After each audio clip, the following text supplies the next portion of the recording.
This lesson is about the phrasal verb belt out, but if you want to stay till the end, there is a bonus mini lesson about the English idiom a dime a dozen. If you don't want to watch that, there are chapters below to help you figure out exactly what you want to watch. Hello and welcome back to another English lesson.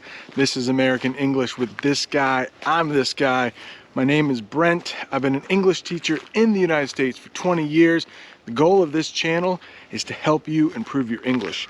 And the goal of today's lesson is to explain the phrasal verb belt out.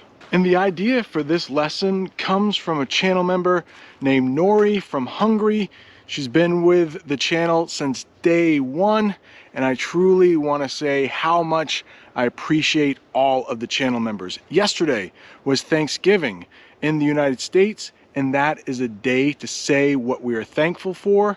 I am thankful for all the channel members, all the subscribers, anyone who watches these lessons, and I hope that you get a little bit out of this. I hope that your English improves because of the channel. Thank you so much. So one thing that makes English so difficult is that you might know the definition of belt.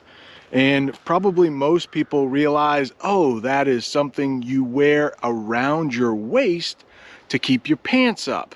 Sure, that is one definition and maybe the most common, but there are other types of belts. For instance, when you go to the supermarket and you put your groceries on that little thing that brings your groceries closer to the cashier, we sometimes call that thing a belt. Some airports will have a conveyor belt that will bring your luggage to you when you get off your flight. Did you also know that belt could be used as a verb? And we use that when we say we are going to hit somebody, which I hope you never have to use, but think of a little brother and a little sister. Maybe they're not getting along very well. One of them is annoying the other one. They might say, hey, if you don't stop it, I'm gonna belt you. And that's another way to say I am going to hit you. I have two kids, a boy and a girl. They're teenagers now, but thankfully they never belted each other. I would have a real problem as a parent if they belted each other. They would get into a whole lot of trouble.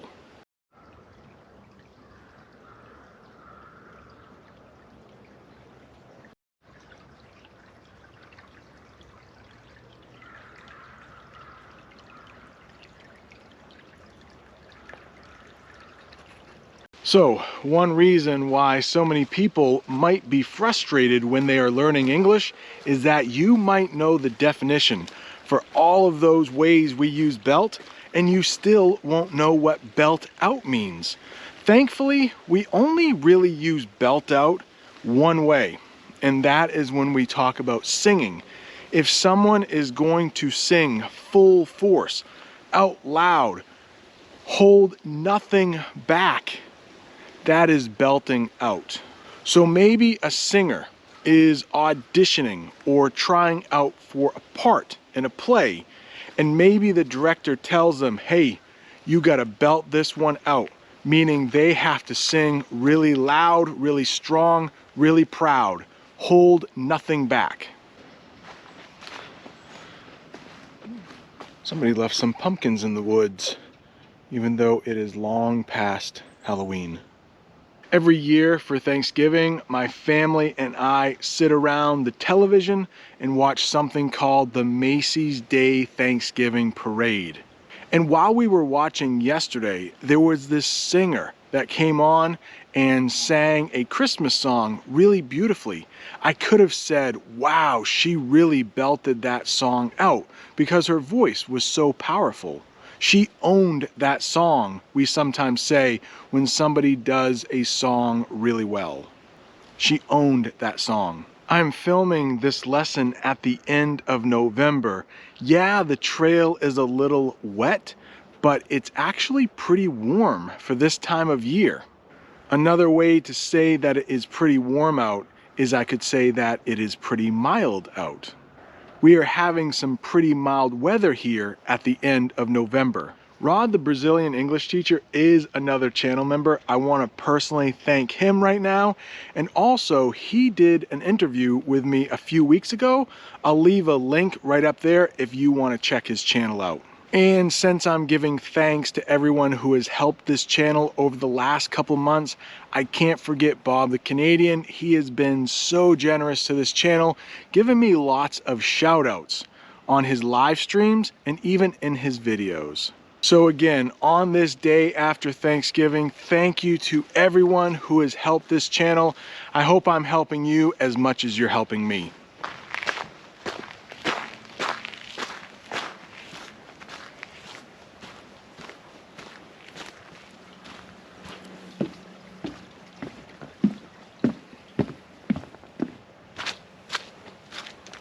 Hello Instagram, hello Facebook, this is Brent from American English with this guy. If you haven't checked out my YouTube channel, check it out for longer English lessons. But today I want to do a quick lesson on the English idiom, a dime a dozen.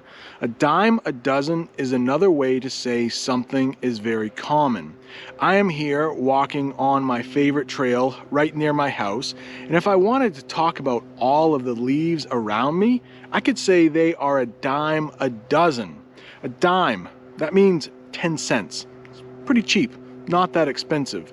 A dozen means 12. So if something is a dime a dozen, it's really cheap. You can buy 12 of them for 10 cents.